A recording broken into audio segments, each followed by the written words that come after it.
So I was digging around in my room and I found this charger. So this is a charger that I got with this mobile phone. So it's a Mobicel. It was a C3. I mean those tiny little phones. So I bought this charger. No, I got this charger with the phone. So I don't know if you can see. So this charger is rated at 5 volts at half an amp. So it's a relatively, I mean, cheap charger. So, and it also looks like it's very easy to open. But so in today's video, I'm just gonna try to fully test this guy. And since we're having a like micro USB, I have like my homemade thingy going on here. So we're just gonna snip this guy open, and after snipping that guy open, then we just have to check the current capabilities of this. So this charge, you can see it's Mobicel. So I mean, it should be alright, but for half an amp, I'm not really expecting a lot, you know. So for first of all, what I'm gonna do is just gonna chop this, because I'll have to modify my own charger. So I'm just gonna do like a DIY thing here. So basically, I'm just gonna connect these two chargers together. So if I can connect those two chargers, then I can use my USB tester. So the theory here is I plug this USB tester into this DIY cable of mine, fits in nicely, doesn't fall out anytime soon. Then connect this on here just so that I can see the current and the voltage rating on this guy. Then obviously, then we're just gonna stress test it with a bunch of resistors. Remember, one resistor of mine, a 10 ohm, has to draw like half an amp. So we're not gonna lead a lot of resistors, but eventually I'm just gonna test if it actually goes to 1 amp, you know?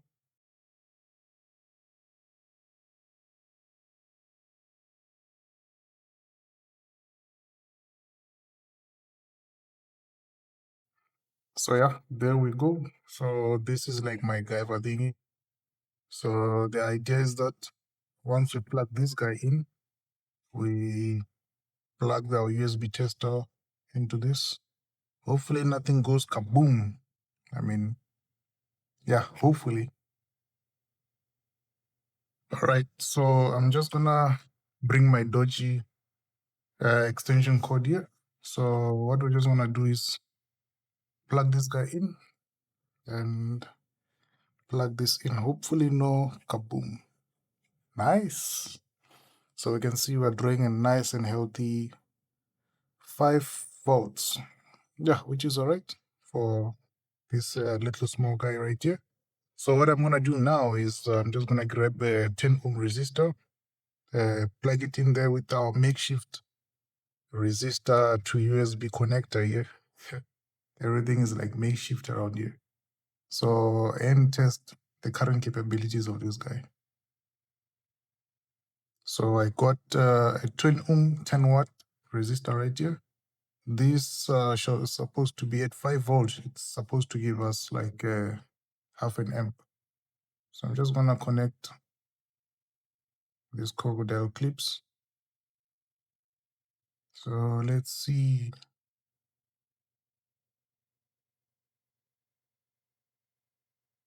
Here we go.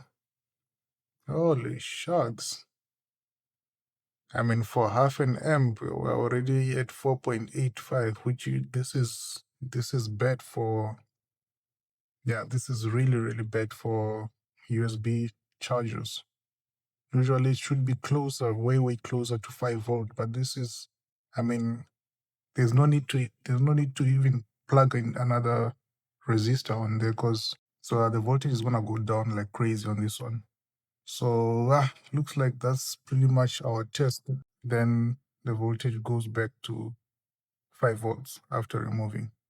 So what I'm gonna do now is do the autopsy of this guy. So because I can see there's like one screw here.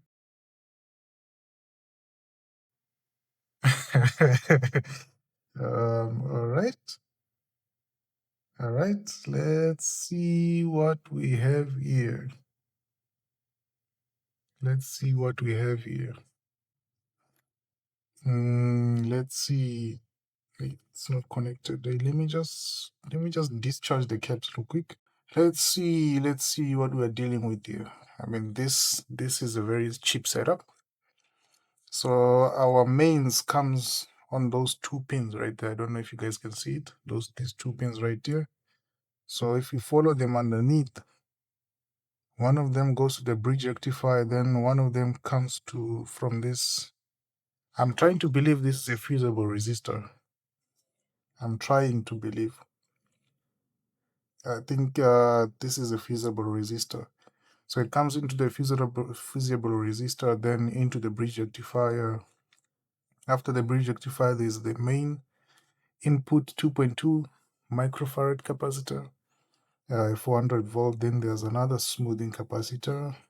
Then yeah, this looks like the switching transistor. That's a nice one. That's a nice IC. Then I like how they made it. This side is a bit cleaner than all the soldering jobs are underneath here. Then that's pretty much it. Then it goes to the transformer. From the transformer, so we only have like this tiny 10 volt 470 micro capacitor, and that's a diode right here. Then after then, yeah, they pretty much connected. That's a terrible solder. I don't know if you guys can see it. That's a terrible soldering job right there. That ground connector, I don't know. Then yeah, that's pretty much it. I mean, the isolation of this, because this is live. This is actually positive. So the gap between your 220 volts and your 5 volts shouldn't be this small. So, but here, I mean, looks all right. Looks all right here, but here, I don't know. Your diode, that's pretty much this. There's another diode right here. Yeah, that's pretty much it for this. There's nothing much in this guy. So, but yeah, so far we can see that this guy wasn't gonna produce even an amp, and it even struggles to produce like half an amp, which is like their rated current year. So yeah, this was one of the dodgy ones. So I definitely do not recommend chargers like these guys. Otherwise, I'll see you guys in the next time. Cheers.